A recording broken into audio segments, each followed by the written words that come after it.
Aujourd'hui, je vais répondre à un mail de quelqu'un qui nous a écrit et posé plusieurs questions.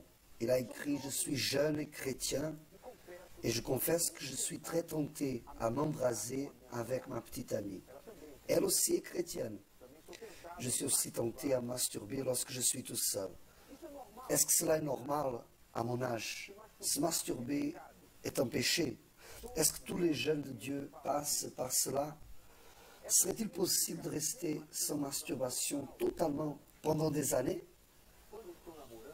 Quand je suis avec ma petite amie, il y a toujours des touches incorrectes. Et nous essayons de résister aux tentations. Est-ce que c'était normal que cela arrive? Comment puis-je surmonter ces difficultés? Est-ce que je suis loin de Dieu ou est-ce que c'est quelque chose qui va toujours apparaître quand je suis avec elle ou lorsque je suis tout seul par rapport à la masturbation? J'ai décidé de répondre à ces questions ici parce qu'il y en a beaucoup qui passent par la même situation, surtout des jeunes. Alors, les réponses que je donne, c'est pour ceux qui ont un intérêt à faire ce qui apporte des meilleurs résultats pour leur vie. Vous êtes une personne libre de faire ce que vous voulez. Mais sachez, lui, tout ce que vous faites, ou vous êtes libre de faire, est le meilleur. Par exemple, je vais parler des désirs. La masturbation se réfère à un désir de la chair. L'être humain est rempli de désirs naturels à sa nature. Ce n'est pas seulement le désir sexuel, mais aussi le désir de manger, de boire, se reposer. Sûr que vous êtes déjà arrivé, vous réveillez le matin et n'avoir envie de rien faire. Ce sont des désirs naturels de la chair. Il peut avoir le désir d'agresser quelqu'un d'autre. Alors, tous ces désirs sont naturels à tous, n'importe l'âge, la race, la religion. Et nous tous, nous savons que si on laisse nos désirs nous dominer, sans les maîtriser, sans équilibre, au contrôle, alors nous deviendrons comme des animaux, ou même pire que les animaux. Il y a certaines nourritures, par exemple, qui ne vous font pas du bien. Et même celles qui vous font du bien, il ne faut pas exagérer. C'est-à-dire, tout dans la vie exige un contrôle, un équilibre. Sinon, nous sommes en danger de commencer bien et finir mal. Dans le cas concret de la masturbation, ce désir sexuel, celui-là, c'est un des instants les plus forts de l'être humain.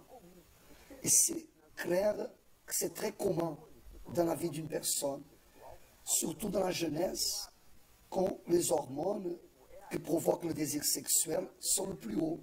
C'est pour ça qu'il faut freiner ces désirs, pour ne pas s'abandonner à ces désirs et finir pour être une victime d'eux. Comment cela, victime? Par exemple, tomber enceinte, des maladies sexuellement transmissibles, des frustrations sentimentales, être vicié dans le sexe, de la pornographie, des traumatismes sexuels qui vont durer jusqu'à l'âge adulte.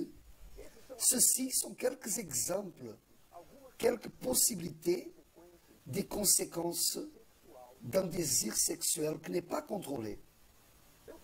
Je crois qu'une des raisons pour lesquelles Dieu nous a créés avec ce désir sexuel si fort dans la jeunesse, c'est exactement pour qu'on apprenne à pratiquer l'autodiscipline dans notre jeunesse.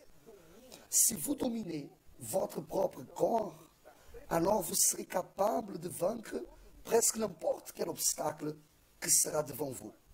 Pensons maintenant à l'envers.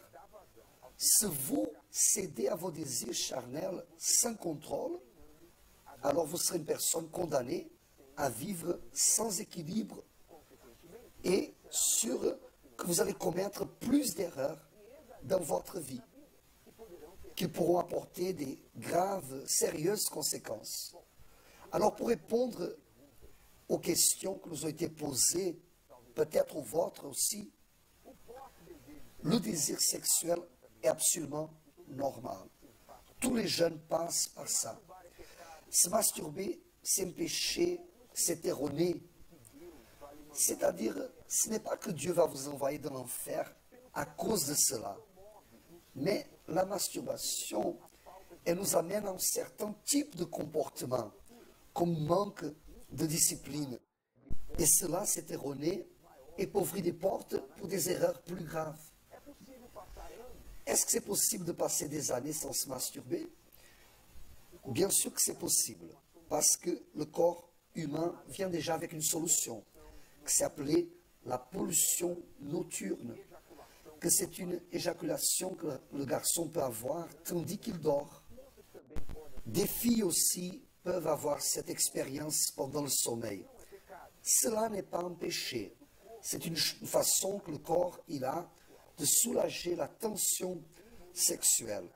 C'est quelque chose que vous ne pouvez pas contrôler. Alors ne vous inquiétez pas, car le corps il sait quand vous avez besoin d'avoir cette pollution.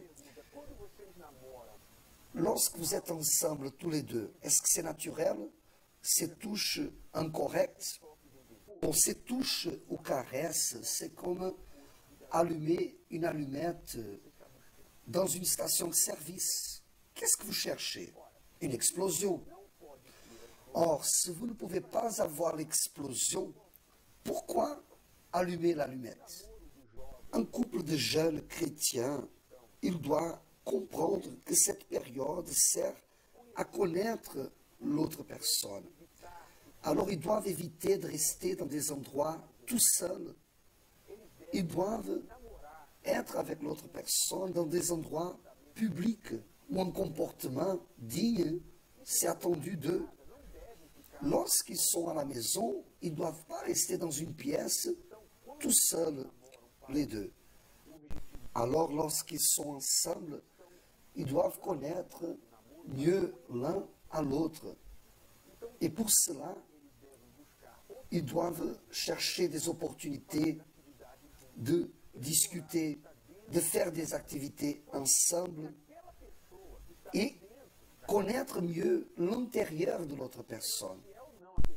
Car vous devez pouvoir savoir si c'est avec elle ou pas que vous allez passer le reste de votre vie. Là où le sexe ne sera même pas le plus important, mais plutôt la compagnie de l'autre, l'amitié, pour établir une relation future. Sûr et certain, il y aurait d'autres questions, mais cela restera pour une autre opportunité. Que Dieu vous bénisse.